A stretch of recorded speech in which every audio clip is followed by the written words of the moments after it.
क्या आप कभी किसी ऐसी लिफ्ट में चढ़े हैं जो उस मंजिल पर जाकर रुकती है जो इस दुनिया में वजूद ही नहीं रखती? सोचिए, आप एक बंद लोहे के डिब्बे में अकेले हैं।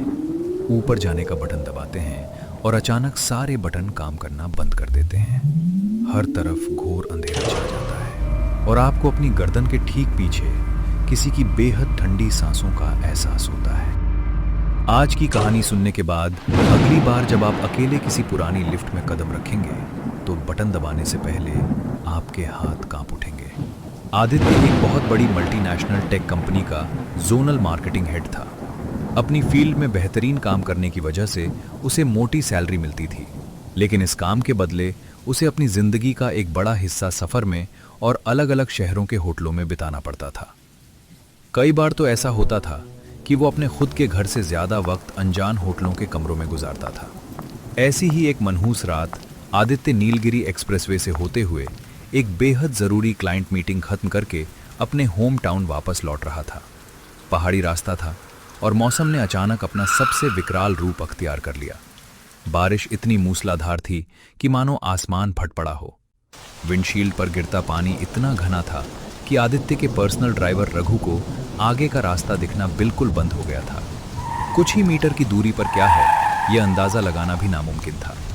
रात के करीब 1:45 बज रहे थे जब आदित्य ने ड्राइवर से गाड़ी रोकने को कहा, क्योंकि इस तूफान में आगे बढ़ना सीधे मौत को दावत देना था। तभी हेडलाइट्स की पीली रोशनी में उन्हें सड़क किनारे एक पुराना जर्जर साइन बोर्ड दिखाई दिया, जिस पर लिखा था होटल हेवन इन। पूरे सुनसान हाईवे पर दूर दूर तक वो इकलौता होटल था। होटल की इमारत काफी पुरानी और विक्टोरियन स्टाइल की लग रही थी, जिसकी दीवारों पर काई जमी हुई थी।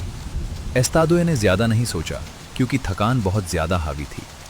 उसने ड्राइवर रघु से कहा कि वो गाड़ी को बेसमेंट पार्किंग में लगाकर गाड़ी में ही आराम करे, और खुद हाथ में अपना छोटा बैग लेकर होटल के भारी लकड़ी के दरवाजे को धकेलते हुए अंदर चला गया।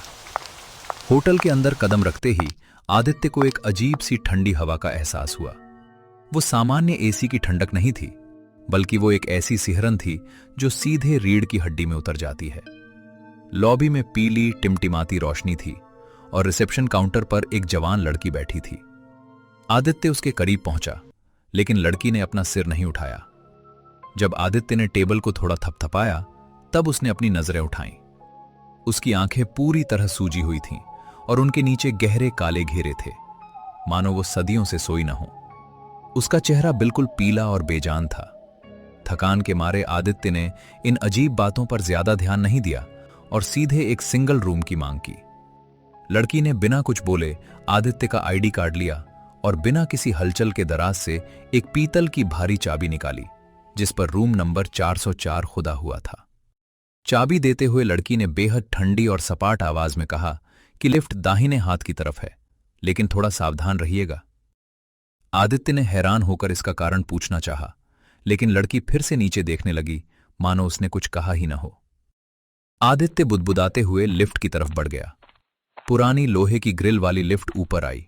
आदित्य अंदर घुसा और उसने चौथी मंजिल का बटन दबा दिया। जैसे ही लिफ्ट के दरवाजे बंद होने लगे, वो अचानक रुक गए और आधे बंद होकर फिर से खुल गए, जैसे किसी ने बाहर से अपना अदृश्य हाथ दरवाजे के बीच में अड़ा दिया हो। आदित्य ने तुरंत बाहर झांक कर देखा, पर वहां पूरी लॉबी में कोई नहीं था। चारों तरफ सन्नाटा पसरा हुआ था। उसने चिढ़कर फिर से दरवाजा बंद करने का बटन दबाया। इस बार दरवाजे बंद हो गए और लिफ्ट भारी आवाज के साथ ऊपर बढ़ने लगी। पहली मंजिल, दूसरी मंजिल और फिर तीसरी मंजिल आई। तभी अचानक लिफ्ट के पैनल पर एक अजीब हरकत हुई। चौथे फ्लोर के बटन की हरी लाइट अचानक बुझ गई और उसके ठीक ऊपर छठे फ्लोर के बटन की लाल लाइट अपने आप जल उठी। आदित्य का दिल एक पल के लिए रुक गया। तभी हवा एकदम से बर्फीली हो गई।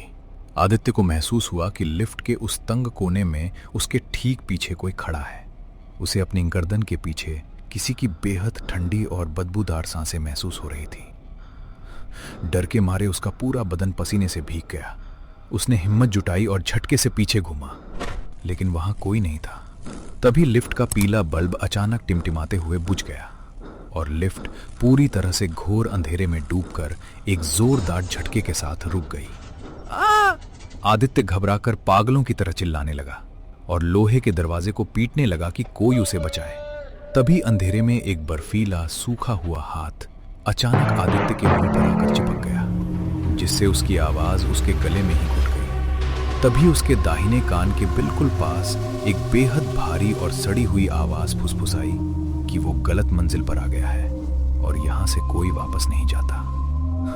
तभी अचानक लिफ्ट की लाइट वापस आ गई। आदित्य के मुंह से वो हाथ गायब हो चुका था और लिफ्ट खाली थी। लिफ्ट का दरवाजा धीरे से खुला। आदित्य ने बिना एक पल गवाए लिफ्ट से बाहर छलांग लगाई और सीधे सीढ़ियों की तरफ भागा। नीचे भागते हुए उसे साफ महसूस हो रहा था कि कोई बहुत तेजी से उसके पीछे आ रहा है। सीढ़ियों की दीवारों पर एक विशाल डरावनी परछाई उसके पीछे दौड़ रही थी और पूरे होटल में किसी के पागलों की तरह हंसने की आवाज गूंज रही थी। हांफते कांपते आदित्य जैसे तैसे ग्राउंड फ्लोर के रिसेप्शन तक पहुंचा।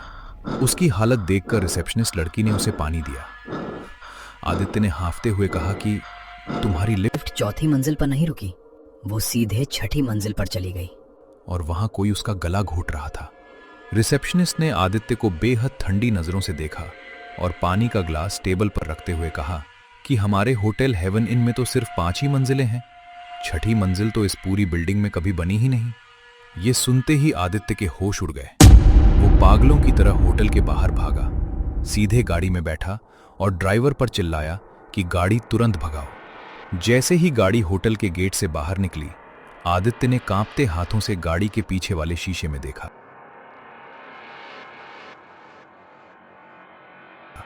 वहां होटल के मुख्य दरवाजे पर वो रिसेप्शनिस्ट खड़ी थी और उसके ठीक पीछे एक विशाल बिना चेहरे वाला काला साया खड़ा था, जो आदित्य की तरफ देखकर अपना हाथ हिला रहा था, मानो कह रहा हो कि हम फिर मिलेंगे। उस रात के बाद से आदित्य पूरी तरह बदल गया। आज भी वो कभी अकेले लिफ्ट का इस्तेमाल नहीं करता। चाहे कितनी भी ऊंची मंजिल हो, वो हमेशा सीढ़ियों से जाना पसंद करता है। अब उसने देर रात के सफर से भी तौबा कर ली है। अगर आपको ये कहानी अच्छी लगी तो हमारे चैनल को सब्सक्राइब करना न भूलें